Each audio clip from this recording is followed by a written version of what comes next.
Ada malaikat tuan-tuan, ada malaikat tiap-tiap hari dia turun. Tuan-tuan tahu apa tugas dia? Ada satu malaikat ni tiap-tiap hari dia turun, dia buat turun satu makhluk Allah. Nama makhluk Allah ni kerisauan dan kesedihan.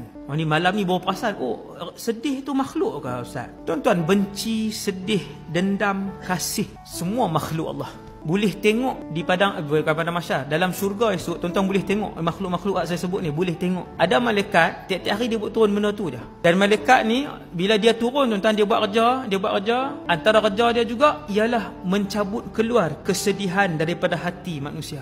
Sebab tu ada doa, Allahumma inni a'udzubika minal hammi wal hazan. Pegang kat sini. Hak sedih kan, sedih berpanjangan, masalah rasa macam tak selesai ya. Tiap-tiap minggu Tuhan buat main ujian. Allahumma inni a'udzubika minal hammi wal hazan. Minta Allah Taala akan hantar main malaikat ni, dia akan main tarik makhluk ni. Makhluk tu dia ada tuan-tuan. Rupa macam mana saya pun tak tahu. Tapi dia ada. Malaikat ni main dia tarik keluar.